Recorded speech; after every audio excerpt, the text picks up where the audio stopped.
كلمة الإسلام.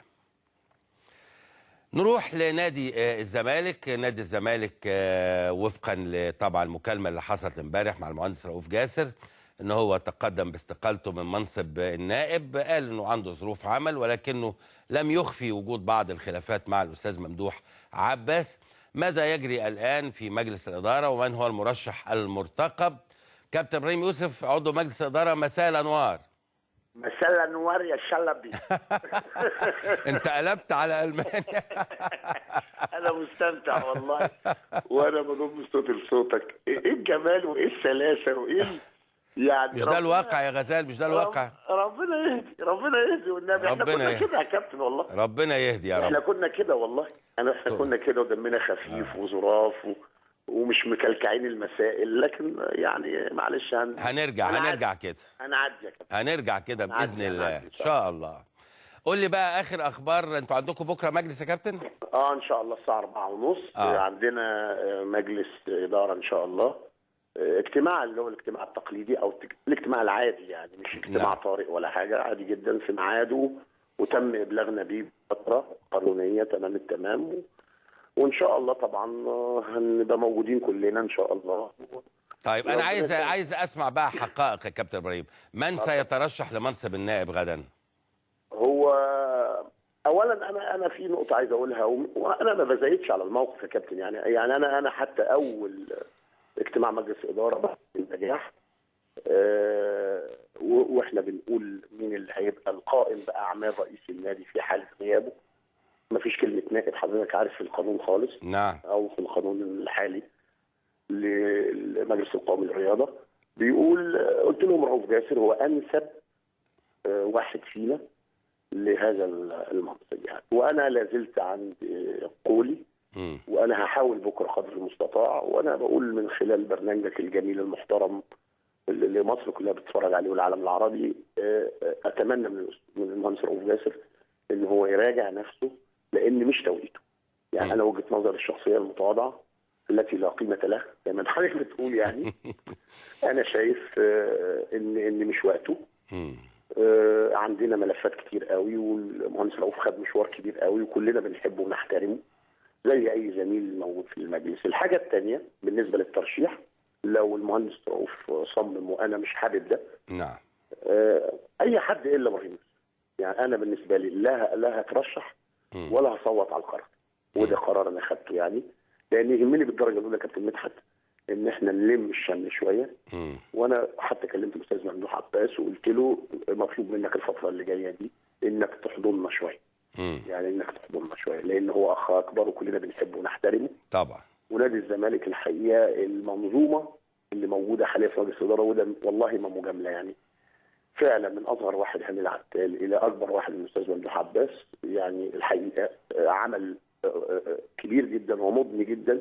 وعندنا ملفات كتيره والناس مش زعلانه مننا، لان احنا برضو احيانا يا كابتن مدحت بننشغل عن الاهم. يعني عندنا ملف المبنى الاجتماعي ده عايزين نعمله، عايزين ملف 6 اكتوبر، عندنا الازمه الماليه الطاحنه. نادي الزمالك انا بعتبره من اغنى الانديه اللي موجوده في مصر والشرق الاوسط، لكن مشكلتنا احنا الصرف، يعني عايز تنظيم اكتر.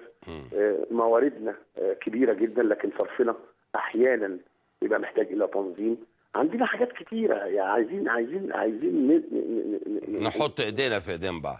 طيب لكن هل ما فيش حد يا كابتن ابراهيم اعلن عن نيته في الترشح لمنصب النائب؟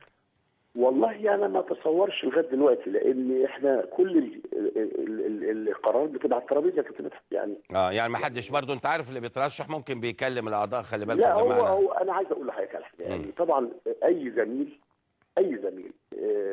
اكيد مليون في المية شايف في نفسه لو المهندس رؤوف صمم. كلنا طبعا هنبقى تاكينج ورا، لكن انا ليا موقف شخصي.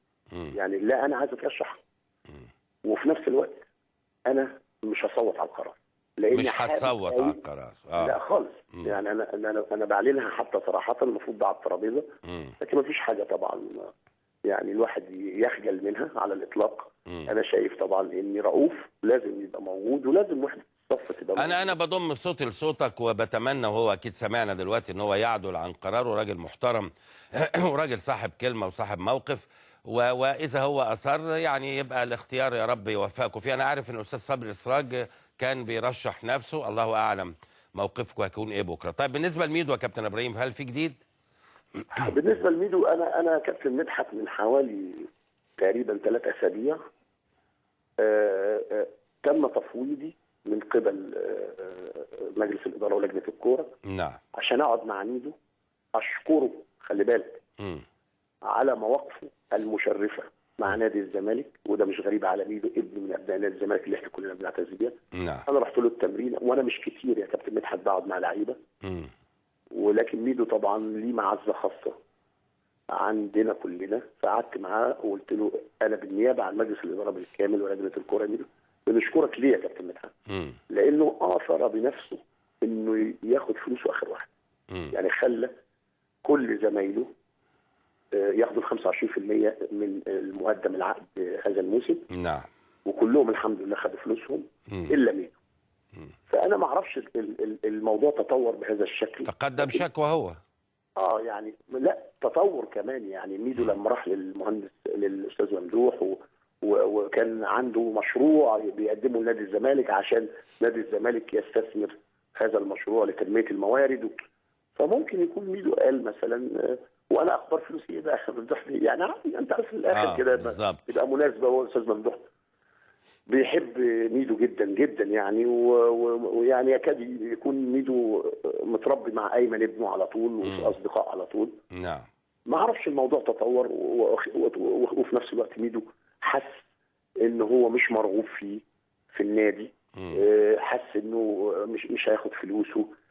ممكن يكون ميدو يا كابتن مدحت تتعامل باحترافيه شويه، احنا لسه مش قادرين نقبلها. بالظبط. لما حس طبعا ان هو مش هياخد فلوسه هيمشي في الطرق القانونيه، مع ان انا مش حابب ده. وهذا حقه، وهذا حقه يعني. لكن عايز اقول للناس يعني هو ما ارتكبش جرم. يعني الراجل حتى لما عمل مداخلات مع الزملاء في الاعلام نعم كان مهذب كعادتي، والحقيقه يعني انا حابب قوي الموضوع ده يخلص بهدوء.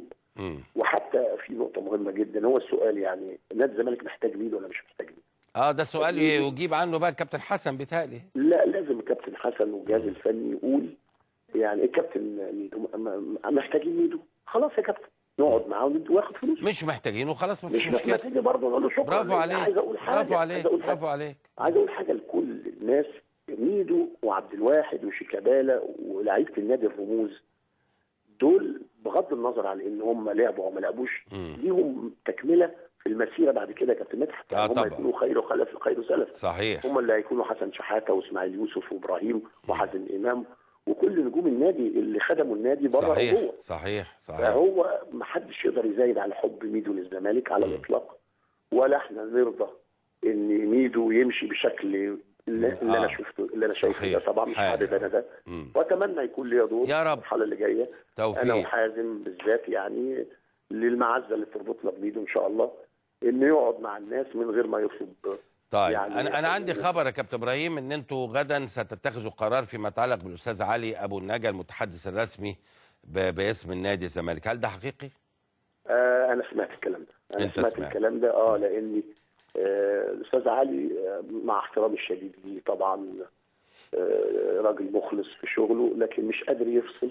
ودي مهمه قوي يا كابتن مدحت ما بين العمل التنفيذي كنائب المدير التنفيذي لنادي الزمالك وما بين وجه نادي الزمالك او المتحدث الرسمي باسم مجلس نادي الزمالك او نادي الزمالك. لازم يبقى في مرونه، لازم الناس تحبك، لازم تتعامل مع الناس بشكل. لكن يمكن هو اعتقد يعني انه خانوا التوفيق شويه في القصه دي اللي هي عمليه الفصل، ما قدرش يفصل.